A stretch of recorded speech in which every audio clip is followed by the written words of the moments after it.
Hello friends, welcome to defence matrix. तो आमका पर हमने कल अपडेट दिया था, जब पर हमने बताया था कि 3 यहाँ पर कंटेंडर्स शॉर्टलिस्ट किए गए हैं जो कि इसके प्रोटोटाइप को डेवलप करेंगे।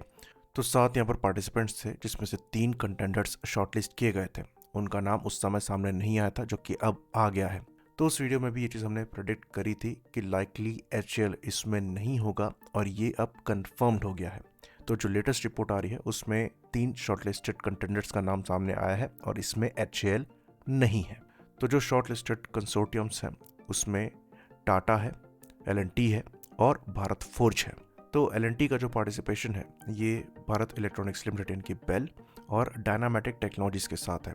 वहीं पर भारत फोर्ज का जो पार्टिसिपेशन है ये डेटा पैटर्न्स और PEML के साथ है, जहां पर 50-20-30% में कंसोर्टियम फॉर्म किया गया है। वहीं पर बात करें टाटा की, तो टाटा ने इंडिपेंडेंटली यहाँ पर बिड किया है। और कैपेबिलिटी वाइज अगर देखा जाए तो सबसे ज़्यादा कैपेबल आमका के प्रोटोटाइप को बनाने के लिए फ़िलहाल टाटा एडवांस सिस्टम ही है। तो यहाँ पर अब सवाल उठाए जा रहे हैं कि HCL को क्यों बाहर रखा गया है, क्योंकि HCL ही फ़िलहाल सबसे ज़्यादा कैपेबल है आमका जैसे प्लेटफॉर्म को बनाने के लिए। उन्हीं के पास ऐसी मैन्युफैक्चरिंग कैपेबिलिटी है, इंफ्रास्ट्रक्चर है कि वो आमका जैसे सोफिस्टिकेटेड प्रोजेक्ट को अंडरटेक कर पाएँ।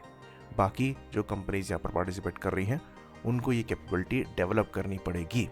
तो एक तरीके से सवाल अब ये उठाया जा रहा है कि आमका का जो प्रोग्राम है ये अब और ज़्यादा डिले पड़ जाएगा, क्योंकि पहले ही आपको कैपेबिलिटी स्टैब्लिश करनी पड़ेगी। HCL के साथ हो सकता है ये डिले ना होता। तो ये चीज़ एक तरीके से सही भी है कि बाकियों के पास उतनी कैपेबिलिटी नहीं है जितनी HCL के पास है, और यही एडवांटेज HCL के पास रहता था, और यही मेन रीज़न है HCL को बाहर रखने का।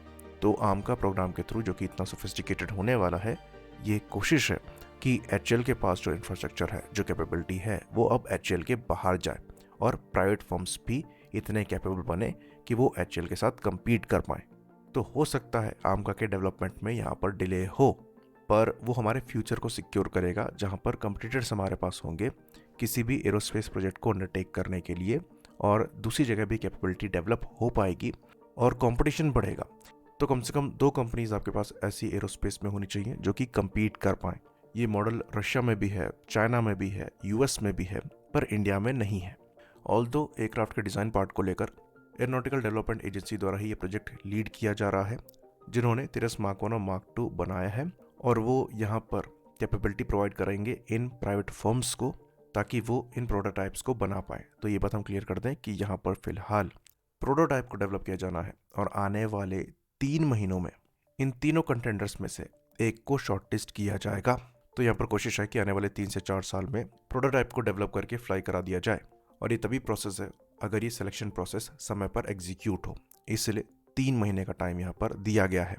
तो करीबन 15,000 करोड़ एलोकेट किए गए हैं प्रोटोटाइप डेवलपमेंट के लिए। 5 प्रोटोटाइप यहाँ पर बनाए जाने हैं, जो कि 3 से 4 साल बाद रोल आउट करना स्टार्ट करेंगे, और इनमें डिफरेंट तरीके की टेस्टिंग जो है वो पैरेलली करी जाएगी। आमका काफ़ी एडवांस होने वाले हैं, जिसमें इलेक्ट्रॉनिक्स भी एडवांस होंगे, सॉफ्टवेयर लेवल पर भी काफ़ी एडवांस फीचर्स ऐड किए जाएंगे, इंक्लूडिंग AI को भी यहाँ पर इंटीग्रेट कर दिया जाएगा पूरे सिस्टम के साथ, और अनमेंट सिस्टम्स को भी ये ऑपरेट करने में सक्षम होंगे। तो इन नई कैपेबिलिटीज़ के साथ जो टेस्टिंग प्रोसेस है ये लंबा खिंच सकता है, इसलिए ज़्यादा प्रोटोटाइप्स बनाए जा रहे हैं। तो पैरेलल में डिफरेंट चीज़ें टेस्ट करी जाएंगी, इसलिए एयरक्राफ्ट रोल आउट के बाद कोशिश रहेगी कि 5 साल में जो टेस्टिंग प्रोसेस है उसको कंक्लूड करके सर्विस इंडक्शन लायक इस प्लेटफॉर्म को बना दिया जाए। और फिर उसके बाद पीरियड आएगा प्रोडक्शन का, जिसमें इनिशियली, जैसे कि हमने कल भी बताया था, 120 फाइटर्स का प्लान किया जा रहा है, जो कि आगे बढ़कर 150 से 200 भी पहुंच सकता है। और शुरुआत में ये आमका मार्क 1 होंगे, जो कि जनरल इलेक्ट्रिक के F414 इंजन के साथ आने वाले हैं, जिसको लेकर मार्च में most likely HCL contract conclude कर सकता है, जहां पर उनके द्वारा ये इंजन इंडिया में बनाए जाएंगे 80% मैन्युफैक्चरिंग TOT के साथ। तो इनिशियली ये इंजन जो है आपके तेजस मार्क 2 में जाएंगे। फर्दर फ्यूचर में जो इनिशियल लॉट के F414 बनाने हैं उनके नंबर्स बढ़ाए जाएंगे। फिर उसके बाद ये सेम इंजन आमका मार्क 1 में जाएंगे, और उसके बाद साफरन के साथ हमारी बात चल रही है 110 से 120 किलो न्यूटन क्लास के जेट इंजन को डेवलप करने के लिए, जो कि मोस्ट लाइकली 2037-38 तक डेवलप हो पाएंगे, और फिर उनको आमका मार्क 2 में लगाया जाएगा। तो फिलहाल मैन्युफैक्चरिंग को लेकर कोई कमिटमेंट नहीं है कि कौन इन प्लेटफॉर्म्स को मैन्युफैक्चर करेगा, पर लाइकली जो प्रोटोटाइप डेवलपमेंट के लिए यहाँ पर शॉर्टलिस्ट किया जाएगा उसको ये कॉन्ट्रैक्ट मिल सकता है। तो एक मेगा कॉन्ट्रैक्ट होगा, और हो सकता है इससे हमारी जो प्राइवेट इंडस्ट्री में ऐसे सोफिस्टिकेटेड प्लेटफॉर्म को R&D स्टेज से डेवलप करने का एक इंफ्रास्ट्रक्चर बन जाए। आई होप इन्फॉर्मेशन यहाँ पर क्लियर रही हो। इसी बात पर इस वीडियो को हम खत्म करेंगे। लाइक करिए, सब्सक्राइब करिए। जय हिंद।